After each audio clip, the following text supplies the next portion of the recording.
China, with a GDP of approximately 126 trillion Chinese yuan, or $17.89 trillion, stands as a global superpower and is renowned for its breathtaking landscapes, groundbreaking innovations, and a rich history that spans millennia. But what if we told you the China we know today may have not existed because of one woman? A woman so beautiful that flowers bow when she passes. So enchanting that she was known as one of the four beauties of ancient China. To take you to a time beyond our own, we must use AI-generated images to bring this story to life. So sit tight and get ready to time travel. Emperor Xuanzong ascended the throne in 712 AD. He was considered a wise and capable ruler. His early reign saw major reforms. Corrupt officials were removed, the economy flourished, and the empire expanded. The capital, Chang'an, became the most cosmopolitan city in the world, filled with scholars, merchants, and artists from across Asia and the Middle East. For 3 decades, Xuanzong ruled with intelligence and ambition, but as he aged, his focus shifted from governance to indulgence. He sought beauty and pleasure in the palace, and that was when he met the woman who changed his life and the fate of the empire. Yang Guifei, later known as Yang Guifei, was born in 719 AD. She was originally married to Prince Li Mao, Xuanzong's son, making her the emperor's daughter-in-law. But the emperor had other plans. To steal her. Yes, you heard that right. The first time Xuanzong saw Yang, he was captivated. She was described as possessing a beauty so extraordinary that flowers bowed in shame before her.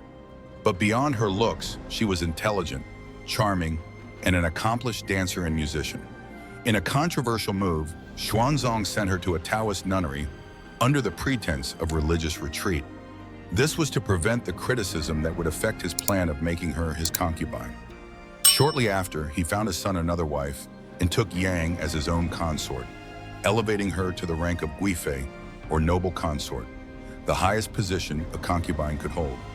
Yang Guifei quickly became the emperor's favorite.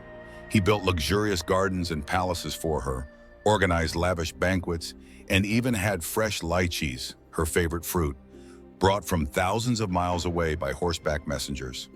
She wielded immense influence, and her every wish was fulfilled. Xuanzong's devotion to Yang Guifei extended beyond her alone. Her family members rose to power, particularly her cousin, Yang Guifei, who was promoted to prime minister. His love for her was so strong that every time Yang offended him, he would send her away to be with a family member. But this would lead him to great sadness that he would refuse to eat. He would then send imperial meals to her before asking her to return to the palace. This always worked, and their love grew stronger each time she returned. No one else had the emperor's favor except Yang. But while their love grew stronger, the kingdom grew weaker, and the government became increasingly corrupt under the leadership of Yang's cousin. Her cousin, Yang Guifei, indulged in wealth and extravagance, neglecting the empire's military situation. It was at this point that An Lushan came into the picture. An Lushan was a military governor of the kingdom, but in 747 he came to the empire's capital to meet Emperor Xuanzong. The emperor favored An and allowed him into the palace. He also made An Lushan to honor consort Yang as his mother, and Yang's family became his family too. This was why people started referring to him as the adopted son of Yang.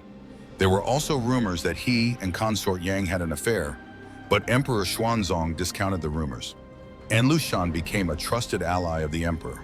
But as Yang Guizhong's power increased regardless of how corrupt he was, An Lushan felt threatened. More so, Yang Guizhong repeatedly acted provocatively, such as arresting and executing staff members from An's mansion in the capital. This led An to believe that Yang Guizhong, the consort's cousin, was trying to remove him. Fearing for his own survival, An Lushan decided to strike first. In 755 AD, An Lushan led his army in open rebellion against the Tang Dynasty. With over 150,000 troops, he captured the important city of Luoyang and declared himself emperor. His forces advanced rapidly toward Chang'an, throwing the empire into chaos. The emperor and his court had no choice but to flee the capital. Along the way, they stopped at Mawei Post, a military encampment in present-day Shanxi. There, the emperor's soldiers refused to obey orders, blaming Yang Guizhong and Yang Guifei for the empire's downfall. A good number of the soldiers then put the emperor under immense pressure to execute Yang Guifei and his family. He had no choice but to give the order. The consort's brothers and sisters tried to run, but were also killed. However, the soldiers were not satisfied. They believed that Yang Guifei too was responsible for the disaster. The emperor asked one of his generals for advice on how to handle the rebellion of some of the soldiers, and he was told the only way forward was to kill the woman he loved. In a heartbreaking moment, Xuanzong gave in. Yang Guifei was taken to a nearby Buddhist shrine and strangled by imperial guards. This was believed to be a more honorable death than executing her. The emperor, devastated, continued his journey into exile while consort Yang was buried without a coffin, but with masses of fragrance wrapped in purple blankets. It wasn't long after the death of consort, An Lushan was assassinated by his own son. Luckily, Prince Li Heng, the emperor's son, recaptured Chang'an and stopped what would have made the existence of modern-day China impossible. He took the throne as Emperor Xuanzong and then welcomed back the former Emperor Xuanzong to the capital. On the way back, Emperor Xuanzong went through Mawei, hoping to locate consort Yang's body and rebury her with honor. But one of the officials spoke against it, pointing out that the imperial guard might again mutiny if he did so. However, Emperor Xuanzong secretly sent eunuchs to rebury the consort with a coffin. Sadly, when they found the consort's body, it had decomposed, but the fragrance bag buried with her was still fresh. The eunuchs returned with the fragrance bag instead, and when they presented it to Emperor Xuanzong, he wept bitterly. He then ordered a painter to create a picture of consort Yang in a secondary palace and often went there to view the portrait. He lived in the palace in a depressed state till his death on the 3rd of May, 762. Years later, the poet Bai Jui wrote Chang Henge, the Song of Everlasting Sorrow, immortalizing their tragic love story.